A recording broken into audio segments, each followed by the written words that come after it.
Hoje a gente vai resolver um exercício do capítulo 8, parte B, da equação de Bernoulli. Tá? O exemplo é o exercício 8.128, que ele fala o seguinte. Uma tubulação de 125 milímetros de diâmetro para transporte de água a 10 graus é constituída por 50 metros de trecho reto e horizontal de tubo galvanizado, 5 válvulas de gaveta totalmente abertas, uma válvula angular totalmente aberta, 7 cotovelos padrão de 90 graus, uma entrada de borda viva do reservatório e uma descarga livre. As condições de entrada são a pressão 150 kPa e 15 metros e saída P2 igual a 0 kPa e Z2 igual a 30 metros. Uma bomba centrífuga instalada na linha para impulsionar a água. Qual o aumento de pressão a bomba deve prover para que a vazão volumétrica seja de 50 litros por segundo? Bom, então a primeira coisa que a gente tem que observar é que ele dá um monte de informações para a gente calcular a perda. Então ele fala que tem 50 metros de trecho reto e horizontal, isso aí seria para a gente calcular as perdas distribuídas. Aí uma série de válvulas, a entrada da borda viva, do reservatório, fala que a descarga é livre, então tem uma série de informações. Tá? E ele fala que é colocada uma bomba centrífuga para impulsionar a água. Tá? Então, a gente percebe aqui que o Z1 é igual a 15 metros e o Z2 é igual a 30 metros. Então, está saindo de um nível mais baixo para chegar no nível mais alto. E a pressão P2 é igual a 0. Tá? Isso significa que, de fato, igual ele fala aqui no enunciado, a descarga é livre. Então, se a descarga é livre, significa que está aberto para a atmosfera. E aí ele me dá a vazão de 50 litros por segundo. Então, ele não dá um desenho, tá? Então esse aí seria um desenho esquemático, representativo, não tem nenhum acessório desenhado aí na linha, a gente também não sabe como ele é. Mas uma coisa que a gente sabe é o seguinte, ele fala que a pressão na entrada é 150 kPa, tá? Então isso quer dizer o quê? Que ele está num reservatório, e tem uma entrada borda viva de um reservatório. Então significa que ele está em um reservatório, tá? E esse reservatório é fechado aqui em cima porque o ponto 1 está pressurizado, a pressão está acima da pressão atmosférica. Ele me fala que a pressão é 150 kPa. Tá? Ele não fala se é absoluta ou manométrica, mas como ele fala que P2 é igual a 0, a gente assume que os dois são manométricas. Tá? Então a descarga livre dessa maneira, tem uma bomba, o ponto 1 está abaixo do ponto 2. Tá? Então quando a gente pega um problema desse, a primeira coisa que a gente deve fazer é identificar onde é o ponto 1, onde é o ponto 2. E como é que a gente escolhe o que é o ponto 1, o que é o ponto 2? Esses pontos eles vão ser aplicados na equação de Bernoulli. Então, a equação de Bernoulli ela tem termos de pressão, energia potencial e energia cinética. Então, a gente tem que escolher o ponto 1 e o ponto 2 de maneira que a gente conheça essas informações. Tá? Porque se a gente for pensar aqui no problema da bomba, ele quer saber a potência da bomba. Então, o que seria o ideal? Colocar o ponto exatamente a montante e exatamente a jusante da bomba. Seria o mais fácil, que eu não teria perda nenhuma para considerar no problema. O problema disso é que eu não tenho nem a pressão, nem a velocidade até que eu consigo determinar, tá? Mas eu não tenho uma série de informações, por exemplo, as pressões, tá? Então não adiantaria. Então o que a gente normalmente faz? Pega a entrada e a saída do problema como um todo, do meu domínio todo, do meu volume de controle. Então, como ele me deu a pressão e a altura o que ele chamou de ponto 1, que é a entrada aqui do reservatório, esse vai ser o nosso ponto 1.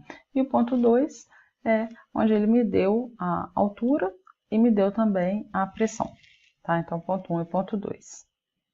Então, o que a gente precisa? Tem aqui a equação de Bernoulli. Tá? Então, eu tenho P1 sobre ρ mais α1, velocidade média ao quadrado no ponto 1 sobre 2, mais GZ1, menos esses mesmos termos no ponto 2, é igual a HT menos HB mais HD mais HL. Tá? O que são esses termos?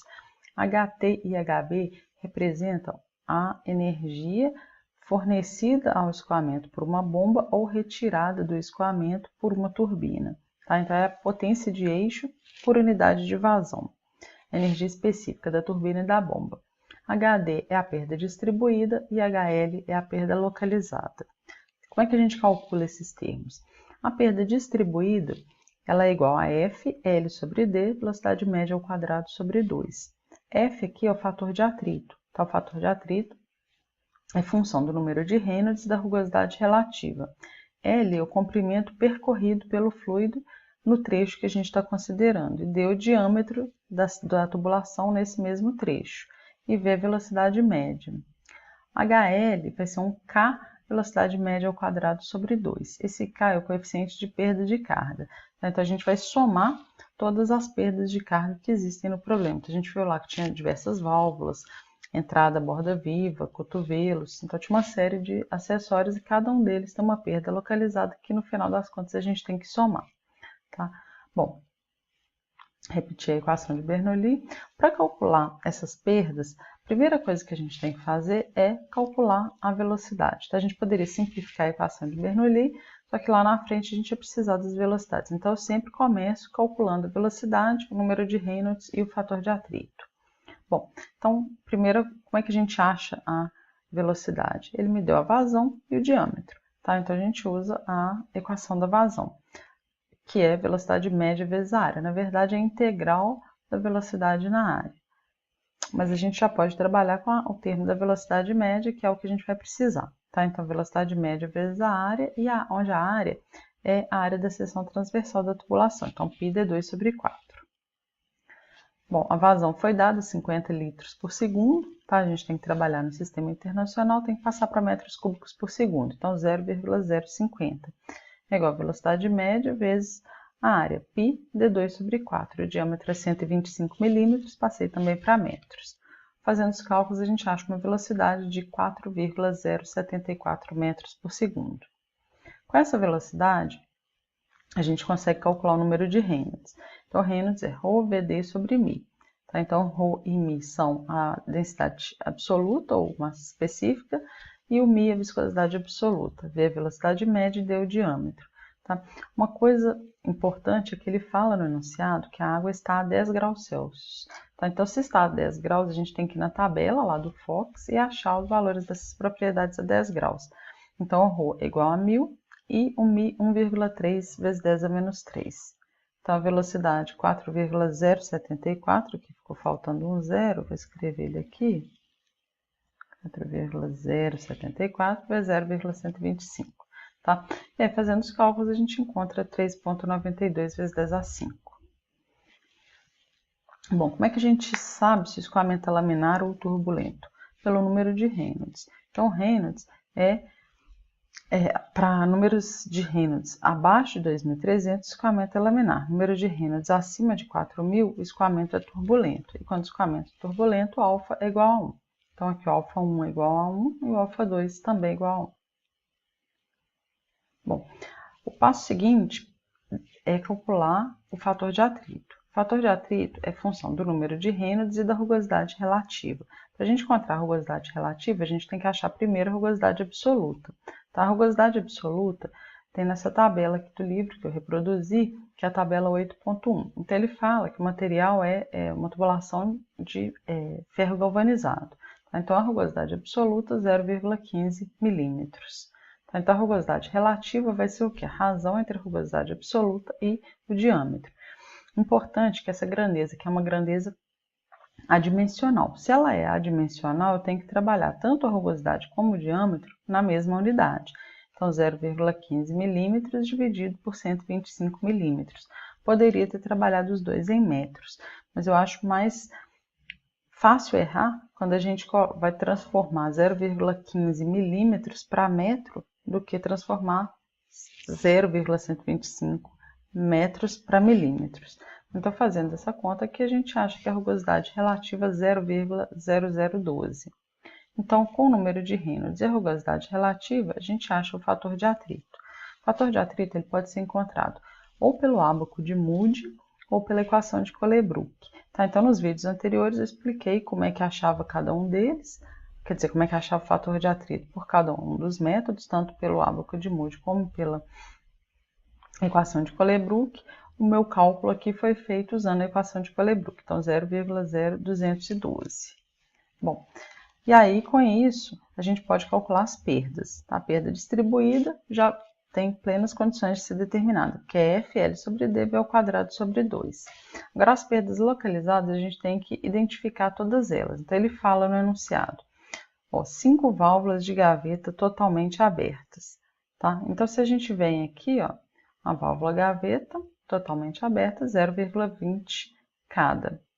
Uma válvula angular totalmente aberta. Então, a válvula angular aberta K igual a 5. 7 cotovelos padrão de 90 graus. Tá? A gente tem uma série de cotovelos aqui. Eu escolhi trabalhar com o padrão flangeado, já que ele não falou nada. Então, K 0,3 cada. Uma entrada de borda viva do reservatório. Tá? Aí não está aqui nessa tabela, está em outra tabela. O K igual a meio. E a descarga livre, o K igual a zero, porque na verdade, na descarga livre a gente não considera perda na saída, só na saída submersa que a gente falaria que o K igual a alfa. Mas como é descarga livre, significa que o escoamento está mantendo toda a energia cinética dele, então ele não tem perda. Tá? Aí aqui, eu coloquei a figurinha, tá, da borda viva, que é o K igual a meio que eu tinha falado. Bom, aí eu repeti a equação de Bernoulli para a gente poder substituir todos os termos. Tá? Então ele me fala, né, que a pressão na entrada é 150 kPa no ponto 1 e na saída 0 kPa, descarga livre aberta para a atmosfera. Ele me deu também as alturas, Z1 é igual a 15, Z2 é igual a 30, tá? E a velocidade.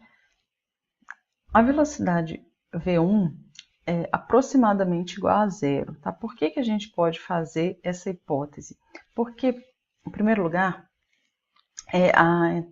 o ponto 1, né, a gente colocou como sendo na superfície livre do reservatório. Tá? Para a gente utilizar a equação de Bernoulli, a gente parte do princípio de que o escoamento está acontecendo em regime permanente. Tá? Então, se a velocidade ali no ponto 1 ela fosse considerável, se ela não pudesse ser desprezada, o que ia acontecer? O nível de água ali ele ia estar diminuindo, ele ia estar baixando. Tá? Então, eu teria uma velocidade considerável. Então, por isso a gente afirma que V1 é aproximadamente igual a zero. Outra maneira da gente explicar isso daí é o seguinte: a vazão ela é constante através da tubulação. Tá?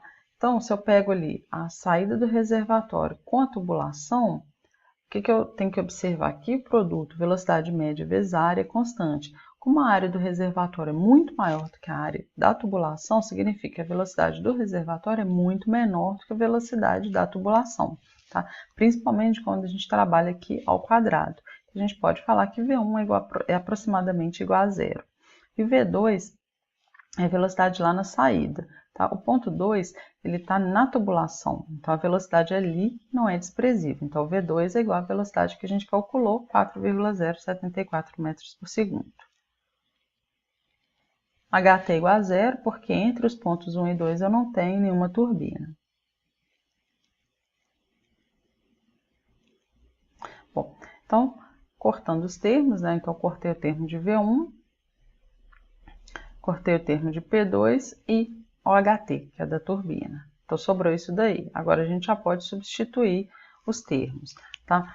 O que eu vou jogar no lugar do HD? F, L sobre D, V ao quadrado sobre 2. O que eu vou jogar no lugar do HL? Somatório de K, V ao quadrado sobre 2. Como a velocidade é a mesma em todos os meus acessórios, eu posso falar que isso vai ser o somatório dos Ks vezes velocidade média ao quadrado sobre 2. E quais que são os acessórios que eu tenho? Olha, eu tenho 5 válvulas gaveta, uma válvula angular, 7 cotovelos e a entrada. Tá? Então, vai ser a soma disso tudo vezes a velocidade média ao quadrado sobre 2. Então, ficou P1 sobre ρ mais GZ1, só repetir, menos alfa 2B 2 ao quadrado sobre 2 mais GZ2 igual a menos HB mais HD, a perda distribuída. Então, F, L sobre D, V ao quadrado sobre 2, mais o HL, que é a soma de todos esses termos. Então, a gente vai colocar uma forma um pouquinho melhor, lembrando que a velocidade na saída é igual à velocidade na tubulação. Então, P1 sobre ρ mais Gz1 menos Gz2 é igual a menos HB, e aí colocou tudo, vezes a velocidade média ao quadrado sobre 2. Aqui eu acho que ficou fora do vídeo, mas é velocidade média ao quadrado sobre 2. Tá? Na linha de baixo já está melhor. Então, o que eu preciso? Isolar o HB. Tá? Então, eu passo ele para lá. Ele fica positivo, então troco o sinal desses dois, Z2 menos Z1, menos P1 sobre ρ. Então, substituindo os valores, a gravidade, 9,81, vezes Z2, que é 30, Z1, que é 15. A pressão P1, 150.000, dividido por ρ, que é 1.000, tá? Porque a gente está trabalhando a água a 10 graus. Então, F, que a gente tinha calculado, L aqui vai ser o comprimento total percorrido pelo fluido. Então, ele fala no enunciado que são 50 metros de tubo reto. E o diâmetro é o diâmetro da tubulação. O alfa2 é igual a 1, porque o escoamento é turbulento. O K da válvula gaveta é 0,2. O K da válvula angular é 5. De cada cotovelo é 0,3 e da entrada é meio. E aqui a velocidade 4,074 metros por segundo. Calculando tudo isso, a gente encontra 147,3. Bom, o cálculo, né, chega nesse número, 147,3. Mas qual que é a unidade dele? Quando a gente pega qualquer equação, né, todos os termos eles têm que ter a mesma dimensão. Tá? Então, no caso, o HB, que está aqui, tem a mesma unidade de velocidade ao quadrado. Então, metros quadrados por segundo ao quadrado, como eu coloquei tudo no sistema internacional. Só que esse termo HB, ele não representa a potência da bomba. Tá? E, na verdade, o enunciado pede até o aumento de pressão que a bomba deve fornecer. Tá? Mas o HB ele vai ser o quê? É energia que a bomba fornece ao escoamento por unidade de massa, ou potência por unidade de vazão. Tá? Então, se eu quiser determinar a potência, qual que é a expressão que eu uso? Bom, vai ser a vazão mássica vezes o HB. Tá? E a vazão mássica ela vai ser o quê? Ρ vezes a vazão volumétrica. Então, 1.000 vezes a vazão volumétrica vezes o HB. Então, essa é a potência que a bomba entregou ao escoamento, 7.361 watts. Mas o que foi pedido? O aumento de pressão que a bomba deve fornecer, ou seja, ele quer a diferença de pressão entre os pontos que eu chamei aqui nesse desenho, de ponto 3 e ponto 4. Tá? Como é que a gente determina isso? Bom, a gente aplica de novo a equação de Bernoulli entre os pontos 3 e 4. Tá? Como é que ficaria, então? A equação de Bernoulli todinha está aí. O que a gente pode simplificar? Bom, a velocidade, a montante da bomba, ponto 3, é exatamente igual à velocidade a jusante da bomba, ponto 4, porque o diâmetro é o mesmo e a vazão é constante. Além disso, a gente pode afirmar que Z3 é igual ao Z4. Tá? Eu não vou ter turbina, obviamente, e eu posso desprezar as perdas distribuídas e localizadas. Então, o que sobrou? Que P3 sobre ρ menos P4 sobre ρ é igual a menos HB. Tá? Ou o HB, passando para lá, vai ficar P4 menos P3 sobre ρ. E o que ele pediu de fato é o P4 menos P3. Tá? Então, vai ser ρ vezes HB, ou 1.000 vezes 147,3. Então, o aumento de pressão que a bomba deve fornecer ao escoamento é 147,3 mil pascal, ou 147,3 quilopascal. Bom, isso é o que o problema tinha pedido. Mas eu coloquei um adicional no problema para a gente poder trabalhar a questão da eficiência. Tá? Então, se ele tivesse perguntado assim, olha, para uma eficiência de 85% da bomba, qual seria a potência requerida para acioná-la? Tá? Por que isso é importante? Quando a gente pega uma bomba, o fluido passando dentro dela vai passar pelas pás, vai sofrer uma série de mudanças de direção, ele vai perder energia. Tá? Então, quando a gente fala a potência da bomba é tanto, então eu tenho que especificar que potência que é essa. Por quê? Porque para a bomba funcionar, ela recebeu uma determinada energia, uma determinada potência, mas ela consegue entregar para o fluido uma quantidade menor, tá? Que é a potência que a bomba de fato entregou para o fluido, que a gente chama de potência real, tá? Que é a que vem da equação de Bernoulli. Tá? Então, o 147,3 metros quadrados por segundo ao quadrado, né? Seria a energia que a bomba de fato entregou para o fluido, a potência, o equivalente, né, à potência real da bomba. Então, como é que eu defino o rendimento ou eficiência da bomba? a razão entre a potência real e a potência ideal, ou seja, a razão entre a potência que a bomba entregou para o fluido e a potência necessária para acioná-la. Tá? Então, se é 85%, o eta dela vai ser 0,85. Potência real que a gente calculou, 7.361 watts, dividido pela potência de acionamento. Então, a potência de acionamento é 8.660 watts. Tá? E a gente percebe aí que, de fato, né, a potência de acionamento tem que ser maior do que a potência requerida do que a potência que a bomba entregou para o fluido.